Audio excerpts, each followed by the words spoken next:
Hello, sports fan. This is Stephen here of Sports Choice Plus. I'm bringing you a very special breakdown. I'm going to be covering my thoughts on this year's 2023 NFL Hall of Fame enshrinees. Before I get right into that, I want to make sure you're subscribed to the YouTube channel so you can get all the updates and all the breakdowns. Make sure you're sharing on your social media platforms. And without further ado, let's get right into this. Seeing this year's 2023 enshrinees, you had a couple of big names, a couple of names that I didn't really know about, but I had to go research that. I don't know everything, but I literally had a blast looking back into the past at some of these highlights. I'm only going to touch on the ones that I know that I've seen play, but with all respects to them, you got Joe Thomas, Rondé Barber, Don Coryell, Darrelle Revis, Chuck Howley, Joe Klecko, DeMarcus Ware, Ken Riley, and Zach Thomas from the enshrining committee. The biggest thing for an NFL player, and I think this goes to most players, is you play the game for one or two reasons: to win Super Bowls, to money, to Hall of Fame. You think that when you put this body of work, and you think that when you put all of this effort, all of this energy into something, whether it be 5 years, 10 years, 20-year career, into something, that you get something and you're acknowledged by your peers, by the writers, by the teams, to say, hey, we appreciate your hard work, you had a Hall of Fame career. And I'm going to speak to the names that I know that I've seen play, whether it be in person, whether it be as a child growing up. And I'm going to start with Joe Thomas. Joe Thomas was maybe the most consistent offensive tackle that I've seen in the last 20 years. Seeing his ability to not only navigate some of the best pass rushers and negate them from being effective in the game of football was crazy. Not only was he the piece that made them relevant, but he bridged that team and made them successful in the small bits of success they had.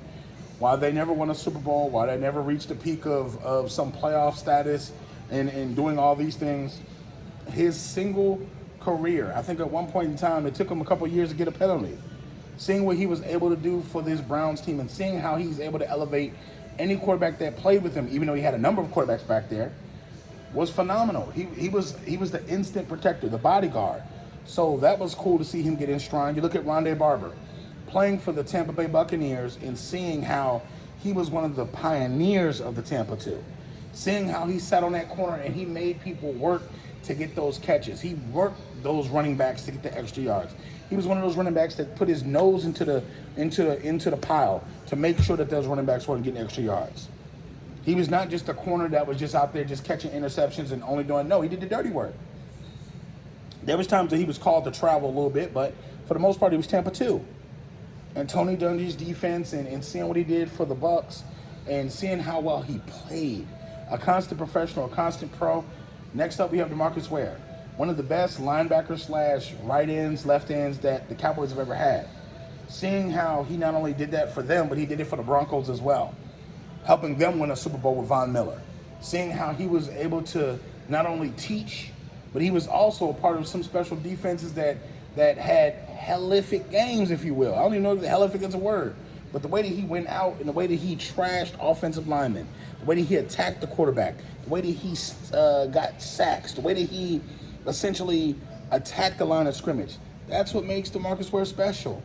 And you saw him opening up the game with the special song, if you will. And you got to think, his linebacker play led so many Cowboys teams to have a good season when the offense was trash. And then you got to think, when he was in Denver, when Denver didn't have it on offense, how he elevated his game and helped Von Miller elevate his status to make sure that they got to Cam Newton. That was a big thing. That was a very big thing. So you got to think, from a standpoint, DeMarcus Ware was a big part of two different franchises and their ability to raise their portfolio. And then you look at Zach Thomas with the Miami Dolphins. His ability to not only crack the quarterback upside the head, but he was a head buster. If you think about it, he played with reckless abandon. When he talked about Junior Seau, Zach Thomas is in the same build as Junior Seau, with the ability to get off of offensive linemen that's blocking him and attack the running back, or attack the wide receiver, or attack the tight end, to be able to cover, stay in space. With the ultimate middle linebacker position player, playing for those Jimmy Johnson Dolphins teams.